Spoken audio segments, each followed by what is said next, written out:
Atlanta was protesting at the airport, and those protests grew and grew and grew. I sort of watched the crowd. I got videos all the time. The crowd was getting bigger and bigger and bigger. More and more drivers switched off their apps. In the beginning, maybe those passengers were still able to get taxis or other rideshare vehicles. But as the night sort of set in, I don't think that the media caught this correctly when they said leave them stranded. That wasn't the overall message there. The message was, hey, pay us better, or those riders are not getting trips, right? Because we are not driving for peanuts. Here's the Drivers at interview. Hartsfield-Jackson International Airport turned off their apps for several hours trying to make an impact during a busy holiday travel day. All in the hope that the rideshare companies will take notice, freeze their guests. Fox 5's Eric Mock is live from... All with the hopes that the companies would take notice. They took notice, right? If it makes media coverage, they take notice. But Atlanta, you got to do it again. And you got to do it bigger. And you have to do it a third time. You got to shut them down completely. Maybe shut them down New Year's Eve, right? Don't just do this once. Carry on. As you can see, you had a major impact. No matter how they try to spin it, you made a huge impact.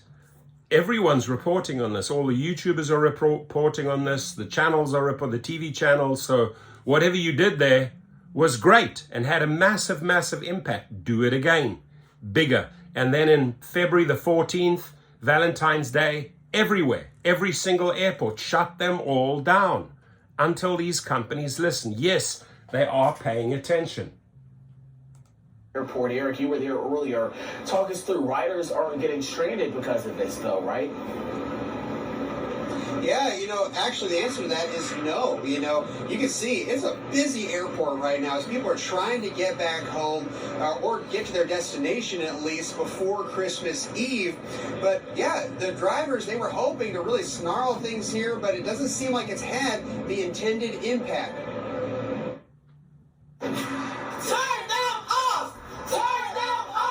Dozens of Uber and Lyft drivers gathered Saturday afternoon to collectively turn off their apps and pause pickups. We're all off. Offline. Good for you. They were hoping to cause a mess at Hartsfield-Jackson on a day when hundreds of thousands of travelers are expected to come through the airport because they say they don't make enough per ride to make ends meet. I did a ride the other day. She said she paid $102 for a 40-minute ride. I got $25, and that's because I had a $5 bonus.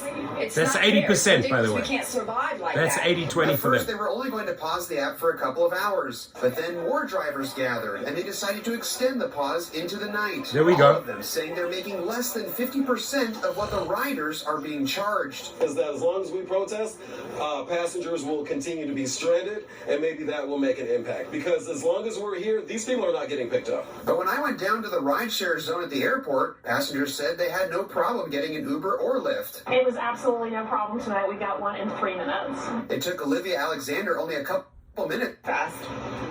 No issues here. It appears not enough drivers joined in the protest to have the kind of impact they were hoping for. Do it again. But they say they'll be doing it again and again until these companies hear Thank their you. demands. Now we're talking.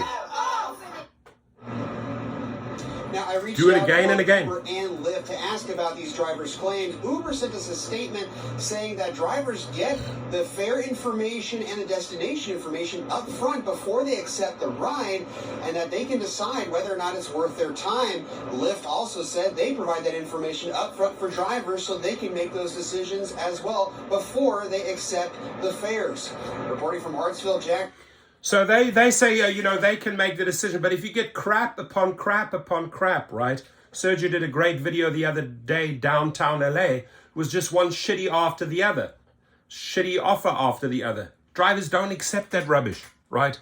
You're marking yourself as a desperate driver if you are accepting trash and you're bringing everyone down.